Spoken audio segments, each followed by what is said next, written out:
Hello, beloved beings. Today I was reminded that I haven't told you anything about me as a child. And so I thought I would tell you about my parents and my childhood growing up. Now, my parents were married and divorced to each other 7 times. And they lived together twice without being married. At the time of my mother's death, they were not together, and she had been married twice to other people interspersed in between there. So my dad never married anyone else, ever. Not even after my mother passed. So, at the time of my mother's death, my mom and dad were estranged, physically, but they were always together, whether they were physically together or not. And so my dad took it really hard because she was the love of his life.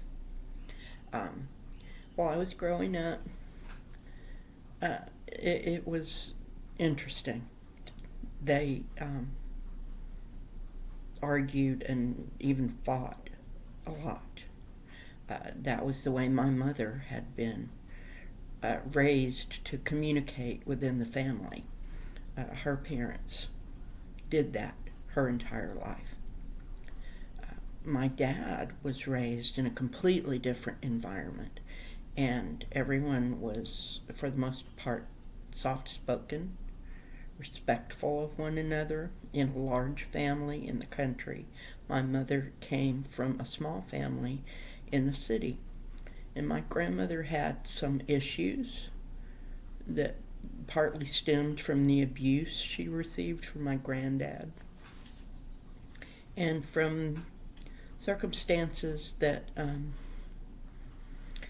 caused her to have some thinking that was a little off.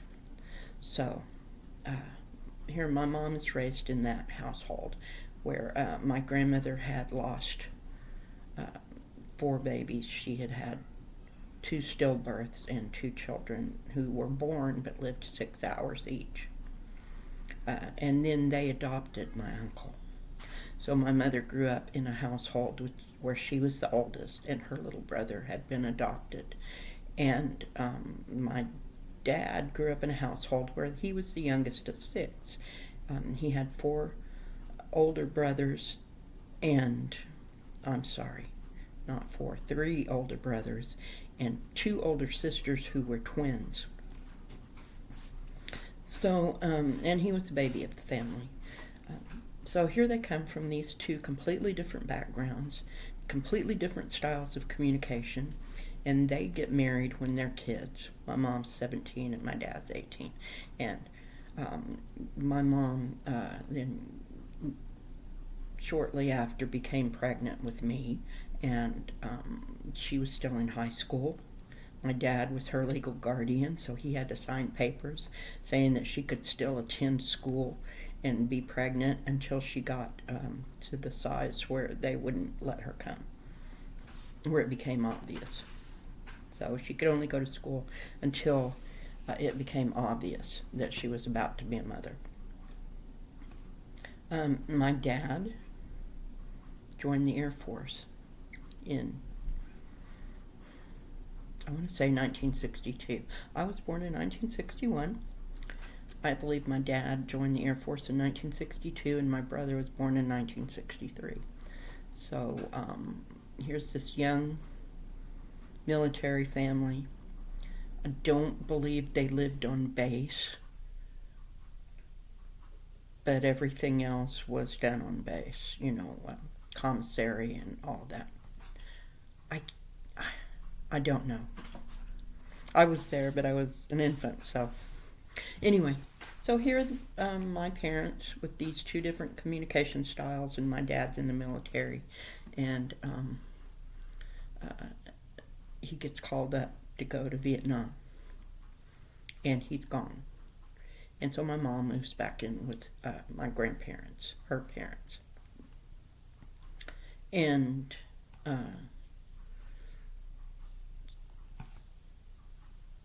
after, a while, a few years, he comes home. And I remember the day he came home, and I should have had an inkling then that I might know things, because my mom had gotten ready. She'd made us matching dresses, and my little brother had a little suit for a toddler, and like with a little bow tie and everything. And we were going to go meet him at the airport, and I heard an airplane go over the house, and I said, "Daddy's coming home." And she said, "Oh no, that can't be him." And of course it wasn't him. He was already here. He had debriefed in Hawaii, and he was on his way. He had gotten to the airport, and this was during a time where there were protests, and people were not treating coming home soldiers with any respect. And a veteran who happened to be a taxi driver saw him in his uniform and with his gear, and picked him up and brought him home. And he pulled up not too long after I said that he was coming home. He pulled up in a taxi cab and got out of the cab, and he was home. And so, we didn't get to go and meet him at the airport, but we had this joyful reunion. And, I was a very reasonably small child, and I don't remember a lot about that. My parents were mostly private about their life together, and that it was truly none of our business what went on with them, and I respected that. I didn't understand it, but I respected it. And then, of course, I don't remember all of the things that happened that caused their problems, that caused the split ups and breakups and getting back together, and the new weddings. And I can remember my mom wearing a little blue dress for one of her second or third or fourth wedding, whichever one it was. And I remember them being together and not being together. When they were not together, mostly we lived with my grandparents. There were times we lived other places. But my mom she started waiting tables, and after a while, when she decided that wasn't getting us where we needed to be, she learned bookkeeping, and she did bookkeeping. And then there were times when she managed apartment complexes, both with my dad and when they were not together. So she found ways to support us. And my dad did what my dad did. I don't want to say that he couldn't keep a job, but the war really messed him up. And it was hard for a long time. So he finally went to work in a place that he enjoyed, and that he could do basically what he wanted to, as far as having the freedom within the job to not be stuck in one spot. He needed to be able to move around and do things outside of the box if he wanted to, so he found a management position that he was able to do that, and stayed with that company for a really, really long time, until the owners died and it closed. So after those years, and my mom and my dad were separated that last time, and she got sick. And So, like always, she moved back to my grandparents, and that's where she stayed until she was gone.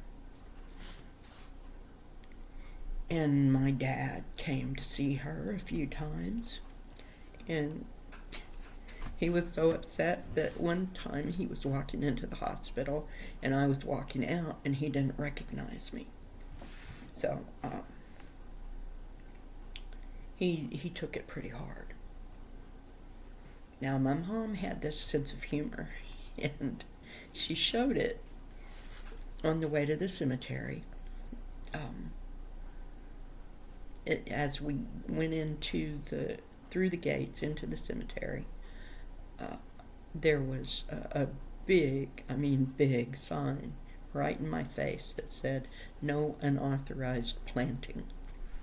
And I knew that was a sign from her. That because I planned this funeral, and I knew everything that was going to happen, but I didn't know this. I had been to the cemetery. I had seen where she was going to be buried, but I didn't see this sign when any of that happened. So I knew that was from her. So 2 weeks later, her little dog died too. She went outside in the morning and just fell over. Her feet were still on the sidewalk. So I have every confidence that they are together. My dad, this was in 1984, and my dad lived until 2016.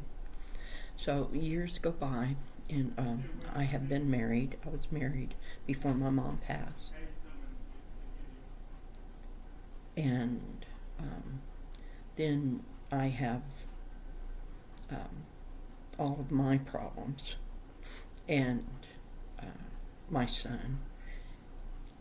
And then after I had been married to my husband for 18 years, things got so bad between us. They had been bad for a long time, but there were reasons I couldn't leave. And so the time came when it was time for me to leave, and my son wouldn't go with me. So I left, and I had my dark night of the soul.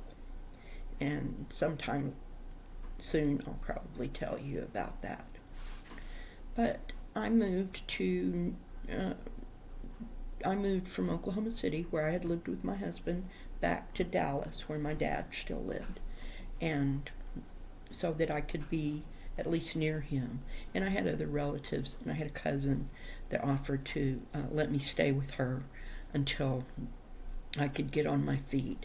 And I did. I stayed with her, and she had just started a business where she was doing construction cleaning, and going to construction sites and cleaning from the foundation up until it was sold, and be the last person in there when it's sold, doing the make ready and getting it clean and pretty and making it sparkle to sell. And so I came on board with her to do that. And we did that for some time. And it was what I needed to do then, because it was hard, honest work. And it kept me mostly out of trouble, and it kept me from thinking too much. So the time came for me to leave that job, and I went on to a different job, and I started to really rekindle my relationship with my dad, and was seeing him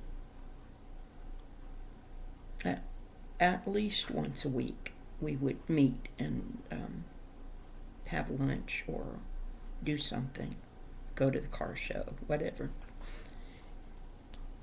And so I got to know my dad in a way that a lot of people didn't.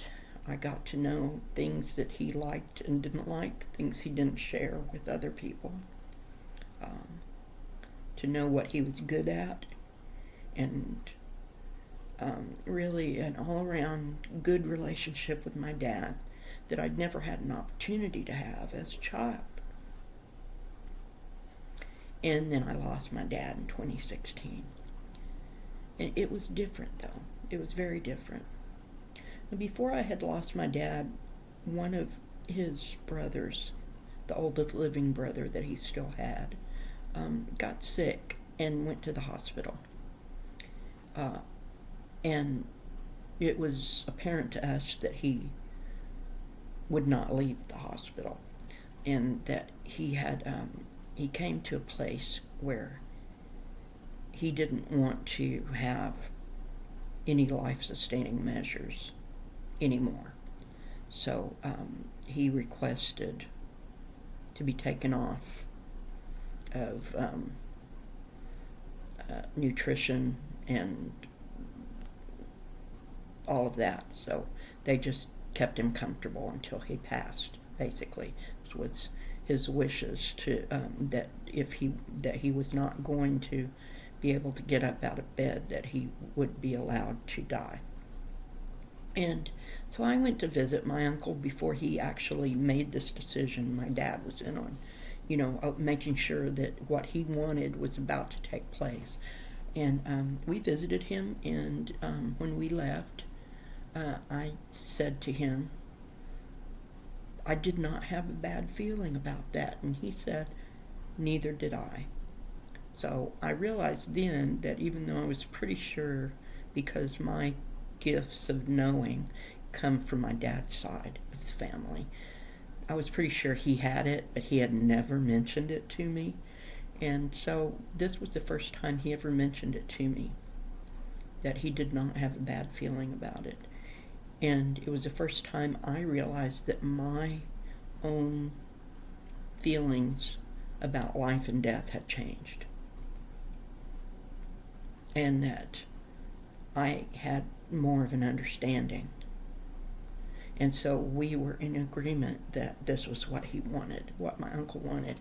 And so my uncle went with my dad went with my uncle's wife and one or two other of the family and met with the doctor. They ascertained that's what he really wanted. He couldn't speak, but they worked out a signal system and worked it out that that's what my uncle really wanted. So the time came just to wait, and we did that. So a few years pass, and I know my dad's getting older and having some issues, and we talk about a lot of stuff, and he tells me what his wishes are should something happen to him. And so one day, the apartment complex where he lived, which was a senior living center where he had his own apartment, but they check on you, keep an eye on you, and make sure that you are have what you need and that you're safe and all of that. They called me and they told me he was gone. And this was after I had just seen him a couple of days before. So here I am planning another funeral, only this time I'll let my brother be involved. I just made sure that my dad got what he wanted, and everything else was up to them, to my brother and my dad's remaining siblings. And so we did what he wanted, and we took him to be buried where he wanted to be buried. We had a little bit more than he actually asked for, but that was, memorials and funerals are for the living, because the deceased don't need that. And I can tell you, because I was there, that my dad was gone. His body was still there, but he was gone. Totally. Like, he just, he had nothing. He had done everything that he wanted to do. He'd said everything he needed to say, and he was gone. No residual anything. So, I knew that it was the way he would have wanted to be. I also knew that he knew it was coming. He left me clues that told me in his apartment that he knew that it was coming. And had he had a few more minutes, he probably would have written a note or a letter or something. But, so, in all those years, my view and feeling about life and death changed. It still hurt. It was still devastating. But I knew that it was the way things are. And that when we leave here, we go someplace wonderful. And I know that my parents are together now. So what did I learn? I learned that it's important to always be ready for anything. I learned that everything that happens is a lesson. Everything. And that we can always be prepared for anything. To go with the flow. The universe is guiding us if we just let it. And sometimes it takes us through troubled waters. Sometimes there's a waterfall. But if we hang in there and hang on, we'll come to calmer waters. And at some point, we understand, hopefully, we understand that this is temporary. And whatever we do here, we leave here. We take the experiences and the lessons with us. But the only thing that matters is love. Love is the only thing that goes with us wherever we go, whether we're on this plane or another. So, I want my guides, my spirit team, to tell me what about this story do we need to share? What should we know? What do we need to know about the life that my parents led together and apart? Not knowing that they would be together in the end. What do they want to tell us? What do we need to know to carry on?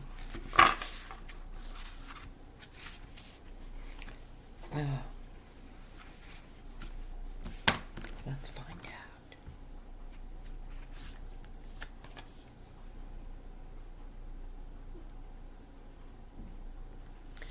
Okay, my beloved beings, I said we needed to be ready for anything.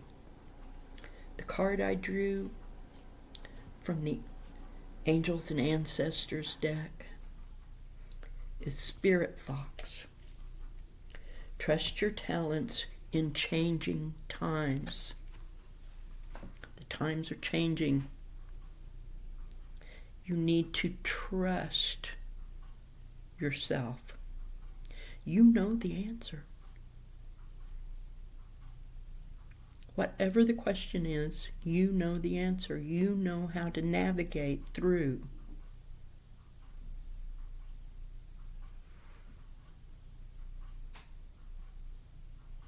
Follow that fox. See the wisdom and sometimes the cunning. And trust yourself in changing times. So, beloved beings, that is our lesson for today. Be flexible and trust yourself. Until next time.